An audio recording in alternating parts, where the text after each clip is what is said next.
एक ओंकार सतनाम करता पुरख निरभਉ निर्वैर अकाल मूरत अजूनी सैभं गुर प्रसाद जप आद सच जुगाद सच है भी सच नानक होसी भी सच। वाहिगुरु वाहिगुरु वाहिगुरु वाहिगुरु वाहिगुरु वाहिगुरु जी का खालसा वाहिगुरु जी की फतेह। नानक सहज मिलै जग जीवन नजर करो निस्तारा। Good evening. Welcome back to the In the Khud live stream. This is 30th December 2024. I just got one more day in 2024 to go. It's kind of, I think that happens every single year where you're like, where did the year go again? But no, this year was very, very different. It was full of adversity, so I remember like every single day of this year. 9 to p.m. and the title of the stream is The Magic of Sound Design, and this is one topic that I'm of course super passionate about, as is with every other topic that I'm creating content on on this channel. Excuse the prepositions, they're a little all over the place. However, what you see right now in front of you is a fully edited cut down timeline, and it isn't very complex like you will see on the internet, people showing off like very crazy looking timelines. This is very simple. However, what I wanted to document in this session is how my understanding of sound design has evolved. See, there's no question about sound design is extremely important in your video edits. This stream is not about explaining why it is important. This is assuming that you know it is important. However, knowing that sound design is important and just dropping randomly whooshes and pops and just hoping that it will work is not gonna work, right? There are, I would say, three major elements to your sound design process. One is the voiceover / dialogue. If you have a voiceover, which I will show in another video. In this video that you see on your screen, we have dialogue. Okay, so I'm going to show two videos which I rendered out today and sent, and you'll get both. So in this one there is dialogue, the other one has voiceover. So the first layer of your sound design is dialogue / voiceover. Second layer is music, which the way I like to put it is it's the most bottom layer. So it's the layer which is at the bottom of, let's say, your sandwich. It's like the bread at the bottom. That's where the music is. And then the third layer is the in-between layer, the between the contents of the sandwich, which is all these SFX that you see, the ambience that you may see, all kind of all these effects that you would see.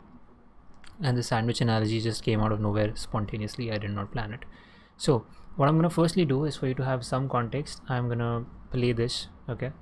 And I don't know how this is going to come with the desktop audio. I haven't checked it, but I hope it is good enough for you to hear. And I'm going to mute my mic so that there's no echo. This gentle, calm way of working, you're not going to learn shit. Just fucking deal with your problems as they come. You can't handle the heat, then don't come. What is that one advice do you have? How can they be Django ready? You have to learn how to handle pressure and deal with situations. You cannot crumble under even the smallest of pressure, because every day there are going to be 10 people sitting on your head asking you for things, and you will not have a clue about 9 out of those 10. How do you build a team that has the same value? From the start, I teach my team that never leave a client's message hanging. I have drilled into my team's head, even if you don't have an update, just reply to them, checking and getting back. If there's any escalation, I'm there, don't worry. But I just want the clients to be replied to. I throw them in the water. I'm like sink or swim. You fuck up, it's fine, because that is how you're going to learn. And I will never ever push anyone in my team under the bus. I will always take the heat for them. Whether they're wrong, whether they're right, I'll take the heat. Your team is your backbone. You know, without your team, you're nothing.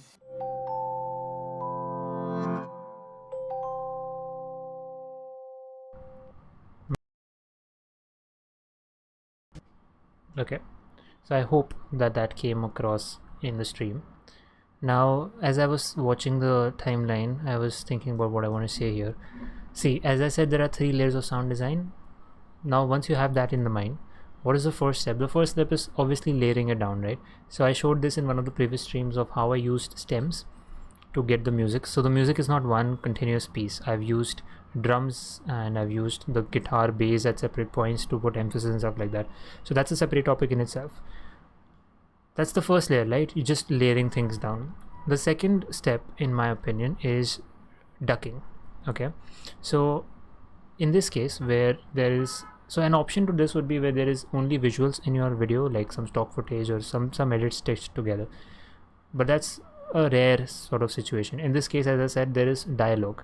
So the first thing you want to ensure is, let's say you don't even think about these little packets of sound effects, right? You just think about these, the bottommost layer, which is the music. Even though I haven't kept it at the bottommost layer, just assume that that's the bottommost layer. It's what I mean in terms of like analogy. Okay, most important is audio ducking. Now with DaVinci Resolve, I'm going to do this with respect to DaVinci Resolve. I'm sure you can do the same with Premiere Pro as well. If you have seen any of the videos on the channel, at least in the past 1 year, you would know the battle I have with Premiere at the moment. And so far I've done this very massive project, like 20% or so inside Resolve, and I've had very little complaints with Resolve, and the few that I have are also basically because of my own unoptimized approach towards using it. So I'm extremely happy with how things are going on with Resolve so far. So with the music tracks, you want to come and click here, right? And let me just zoom in. You want to click on this part here. Once you do that, it will highlight this in your inspector. Now the things that I'm talking about are track level effects. That's why you have to click on the track there. And here you see there is this ducker effect. Just click it, put it on, and then in your source, what you want to do is you want to select VO. Now VO is basically this layer which I have renamed. So if you can't see it here, what you can always do, you can come here in your, what is this? I think this is index. So let me come out here. If you uncheck index, this is gonna come up. So you click on index and then you come down here. There's gonna be edit index tracks marker. So tracks. Now you'll have all of your names here. So I have renamed these to VO, bass, guitar, drums, SFX, audio, then SFX 1, 2. There's 3 SFX. A lot of tracks here. So again, the ducker is doing that, and this here at the bottom, these advanced options are very important. So look ahead, rise time, hold, recovery. If you want, you can sit and understand what all of these are. You can just type in on ChatGPT, explain these settings to me. But basically what I do is I randomly put these sliders a little up for every one of them, because from what I understand, all these settings are basically doing just one thing.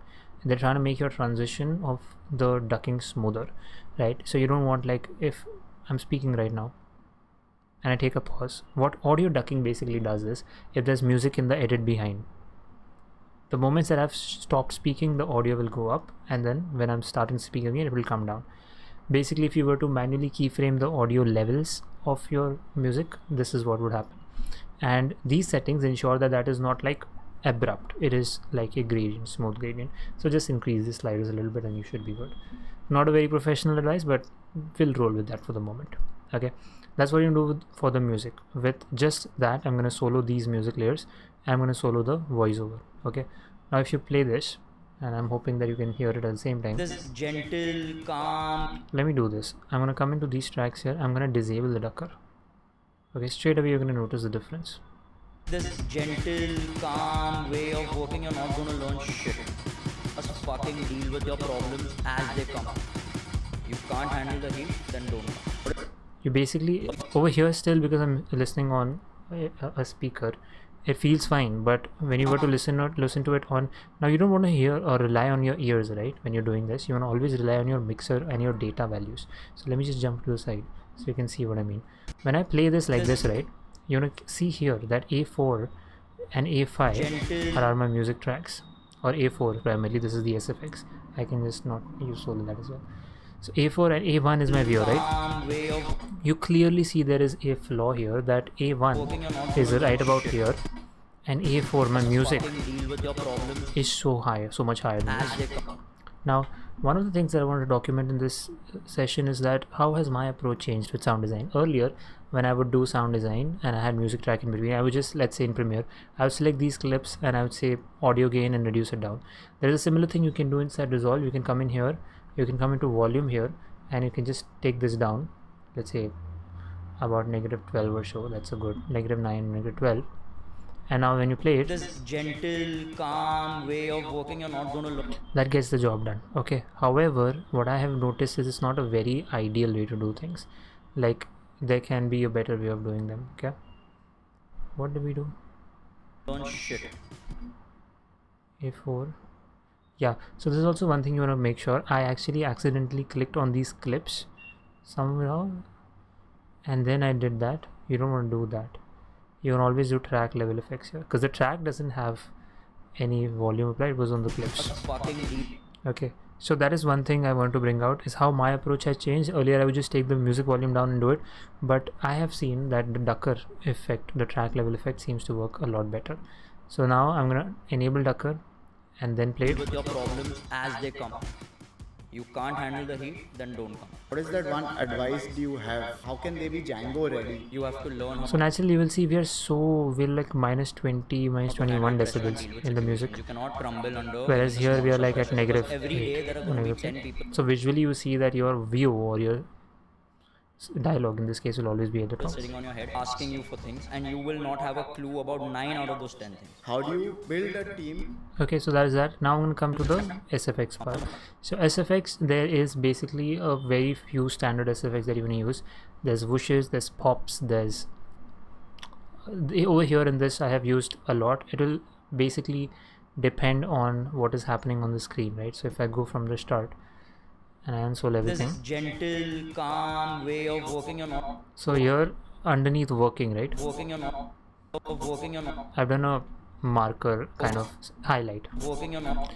Now this highlight is something which can work everywhere. It's not like a checkbook that only when you're highlighting something or underlining something then you use. It's universal. You can I use it behind working. That was just a very spontaneous choice. Okay. Just fucking deal with your problems. Now this is interesting. When he's saying effing deal with your problems. Deal with your problems as they come. Now here, where did I take this cue for, right? You want to learn how I'm thinking about sound design as well. So if you look at his actions, right, he's doing that. So when I just solo him, Deal with your problems as they come. he's doing that. Deal with your problems as they come. It's almost like a Muhammad Ali kind of thing. Deal with your problems as they come. So let me just play it with the sound effect now. Deal with your problems as they come. And you see visually also in my motion graphics, because everything is just coming together through this one mind. So I've also added those boxing emojis, and that just completely gets in the mind of the viewer. So many dots are getting connected when you just add all of the three together, that it just works. Deal with your problems. Deal with your problems as they come. Okay, yeah. Now one thing I want to tell you is that all these SFX, when you download them either from the internet or from one of these sites like Artlist or whatever, they will be at a very high wave. This thing here, right? Now I want you to see A7 for this SFX, which is here, SFX1, and I want you to see the rest of the data here. So look at A7. Way of working, you're not going to learn shit. Way of working, you're not going to learn shit. Way of working, you're not. So we've come till here. So it is, again, it's not, there's no rule book here. If your, let's say if your view is here, you can stay here, but I wouldn't suggest staying here. Stay a little bit underneath here, because the music you see is kind of here. Okay, don't look at this knob. I'm just trying to give a rough line of where music is. Music is here, VO is here. SFX, you take a line straight from your audio and bring it like, let's say 5 dB down over here. So if I had to draw like circles, if your VO is here, your music would be somewhere here and your SFX would be somewhere here. These are not I haven't read it anywhere, I haven't seen any tutorial for this. This is just basis of experience of what works for me and what has been working well for me, and that is the same thing for all of the SFX. Shit. Just fucking deal with your problems. Yeah, so this is important, right? This is kind of a heavy SFX, the boxing, which is coming at A8 now.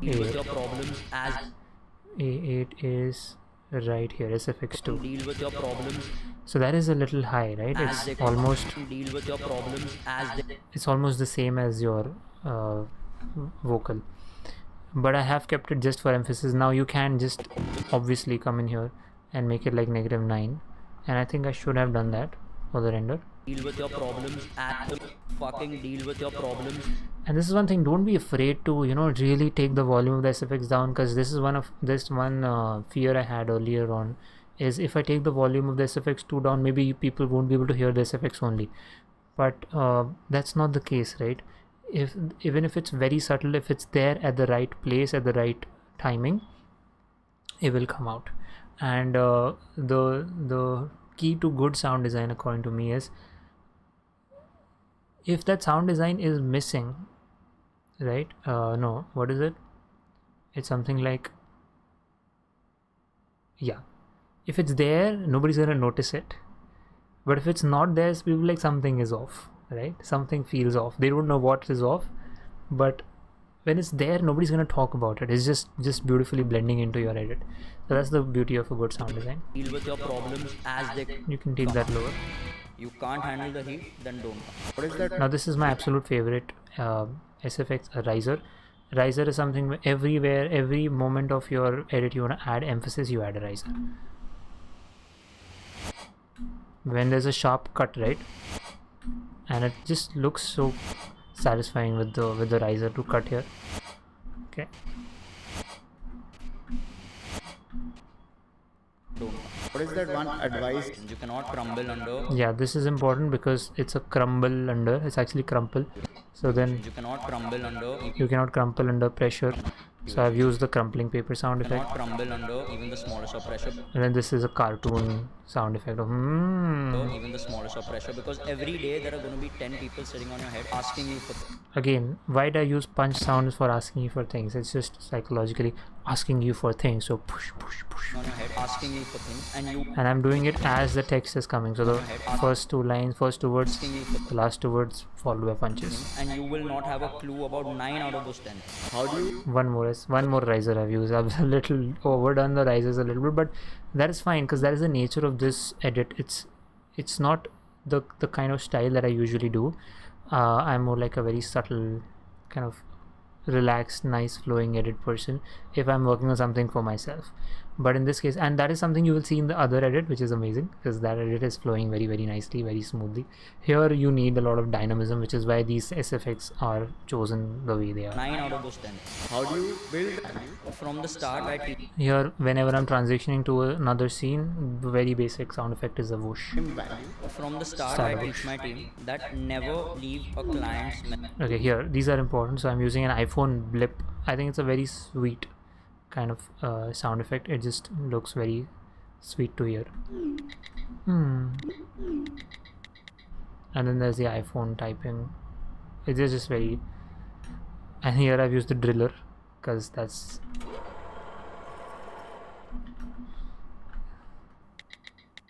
Again, we go in there, we type in. I had added one more whoosh here when the camera is going in, but one more thing you want to be careful about is too many sound effects at the same time can be a little overpowering, so you're not understanding what is going on that way. Yeah, here he's been thrown into the water, so you're using the splash. Okay, so sink or swim. Yeah, again here, push under the bus. So I've animated that way, keeping the sound design in mind. Tire screeching. Okay. So I guess that is all for this. We're into what? 19 minutes. That is the first one. I'm gonna close this and we can open from here itself. How do I go here? This is the other edit. Let me just play it once. Now this is a lot more straightforward and simpler, like you see from the timeline itself. And I'm gonna mute myself and play it. Imagine going a day without a toothbrush. Imagine going a day without a toothbrush. Hard, isn't it? But back in the day, oral care meant chewing on tree twigs or scrubbing with boar hair. Things that hurt and make your gums bleed.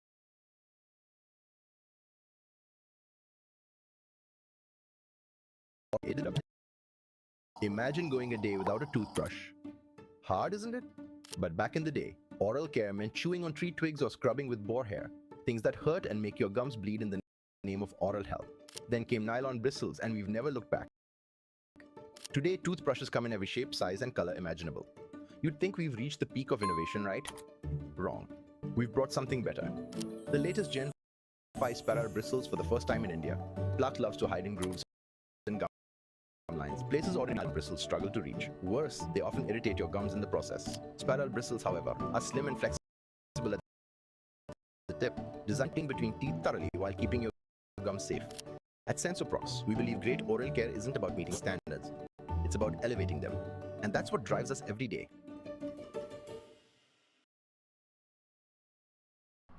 Awesome. So the music that you see behind here is one of those very standard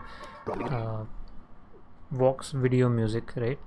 The kind of music that I really like. This video, by the way, is the kind of video that I absolutely adore to see and make at the same time. So the one thing that while I was making, right, I wanted to have this pause and play kind of effect, Going a day without a toothbrush. right? So this sound effect here is very important. So when that pause comes in, you have that very subtle, very sweet sounding pause that comes here, that comes here, comes here, and again comes down to your animation matching with that. Okay, that is one thing. The other one that I've used is the camera shutter. So I've used the sync sound in the beginning because sync is going in. Although I felt like it was too much happening at the same time, the sync could be avoided here. This is another one of those classic shutter SFX you can use anywhere, and it just looks beautiful. Again, the same principles that I shared in the first edit remain here, right? You want to keep looking at your SFX here and make sure it's very low as compared to, like, see your VO is here, we are here, and we are like 3 to 4 decibels underneath the VO.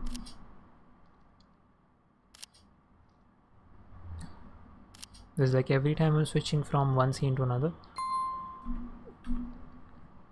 Over here I've used a bell sound.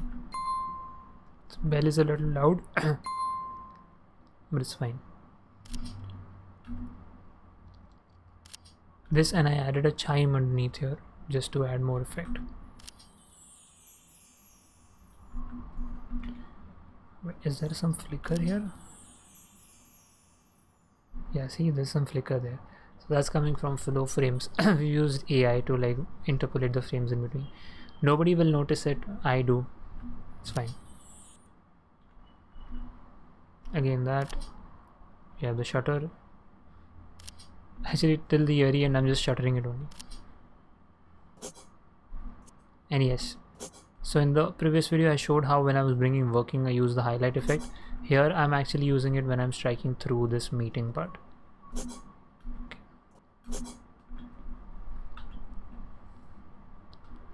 Alright, I think we're good. I've showed everything that I needed to. I don't know if it was buffering in the middle and earlier, so I'll just play this again so you get a good idea of the whole edit. Imagine going a day without a toothbrush. Hard, isn't it? But back in the day, oral care meant chewing on tree twigs or scrubbing with boar hair, things that hurt and make your gums bleed in the name of oral health. Then came nylon bristles, and we've never looked back. Today, toothbrushes come in every shape, size, and color imaginable. You'd think we've reached the peak of innovation, right? Wrong. We've brought something better. The latest Gen 5 spiral bristles for the first time in India. Pluck loves to hide in grooves and gum lines, places ordinary nylon bristles struggle to reach. Worse, they often irritate your gums in the process. Spiral bristles, however, are slim and flexible at the tip, designed to clean between teeth thoroughly while keeping your gums safe. At Sensoprox, we believe great oral care isn't about meeting standards, it's about elevating them. And that's what drives us every day. One very important thing you want to notice is for every video, right, no matter what you do, like in terms of composing the music, this is one thing for standard. Like if you're not even, like, say I'm not a composer, I don't understand like drums and beats and everything, that is fine, you don't need to be one. But one thing you can always do is take the last section of your music file and place it towards the end of the video. And that's what drives us every day. And ideally you should have like some kind of soft transition between, or change it at the beat, right, do the beat work. But here it's anyway ducking, right, so it didn't make so much of a difference. What drives us every day. Having to hear the last part of the music when the music ends is just so satisfying. It's like, the video has come to an end. There's an inherent level of satisfaction that comes with it. It's hard to explain in words. Okay, so here we are. These are the two edits. Now, before I wrap this stream up, the last final piece of advice that I want to give, which is part of how currently my sound design system is evolving, is, as I said, there aren't a lot of different SFX that you use. They're just these standard ones. And if you're using Adobe Premiere Pro, there is of course the Adobe Creative Library that you can use. But inside DaVinci Resolve, there is something called as Power Bins, right?